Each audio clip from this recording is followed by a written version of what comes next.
إذا ألقى الزمان عليك شرا وصار العيش في دنياك مرا فلا تجزع لحالك بل تذكر فكم ولكن رسول اللہ وخاتم النبیین، اللہ نے نبی پاک صلی اللہ تعالیٰ علیہ وسلم کے تعلق سے قرآن مجید میں قیامت تک کے لیے اعلان کر دیا، ولیکن رسول اللہ، لیکن اللہ کے رسول ہیں، وخاتم النبیین، نبیوں کے سلسلے کو ختم کرنے والے، نبیوں کے سلسلے کو ختم کرنے والے۔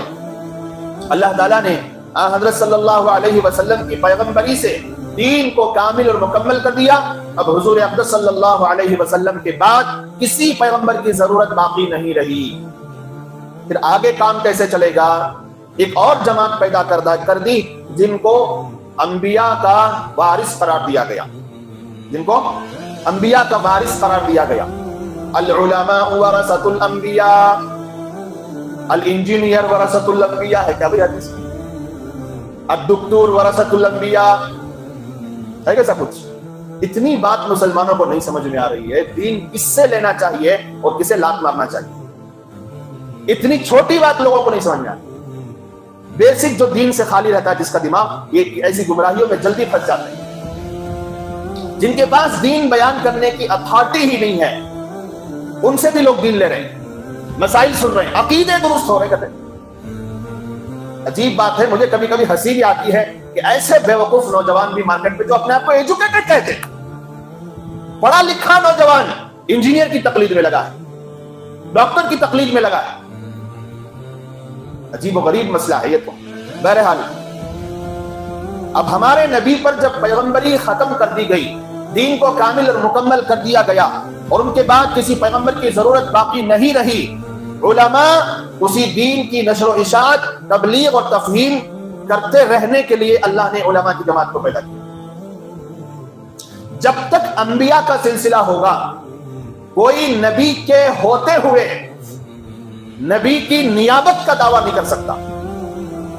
سمجھ میں آ گئی بات؟ نبی کی موجودگی میں نبوت میں کوئی نائب نہیں ہے، نبی کی رسالت میں کوئی نائب نہیں ہے، نبی کے علم کا نائب ہے، نبی کی وراثت کا نائب ہے، اس کو عالم کہا گیا، اس کو نبی کا وارث کہا گیا۔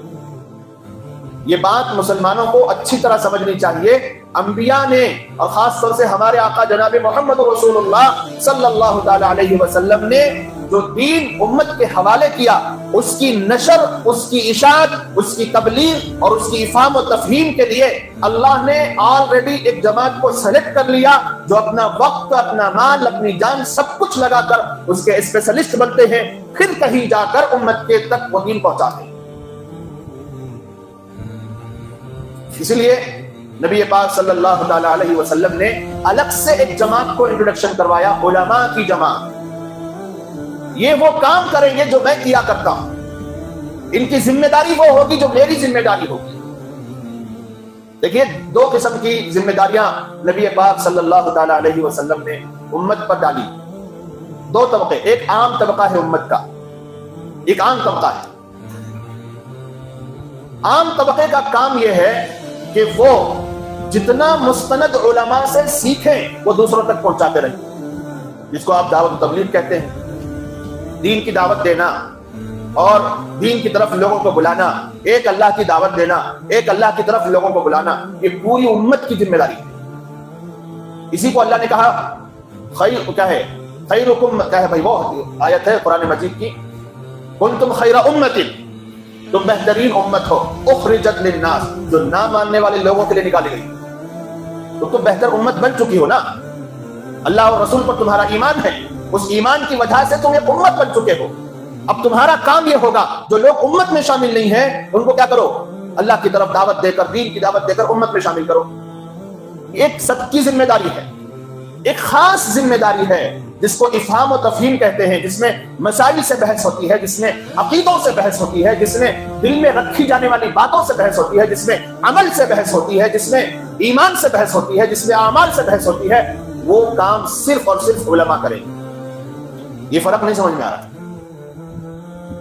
جہاں تک عام دعوت و تبلیغ ہوگی وہ سب کا کام ہے، انجینئر کرے، ڈاکٹر کرے، یا لوہار کرے، یا پلمبر کرے، انجینئر کیا ہے کارپینٹر کرے، الیکٹریشین کرے، کوئی بھی کرے، کرنا بھی چاہیے. لیکن جہاں قرآن اور حدیث سمجھ کر سمجھانے کی ضرورت پیش آئے وہاں صرف اور صرف علماء ہی کام کریں، وہاں کوئی اور دوسرا آدمی کھڑا نہیں ہوگا.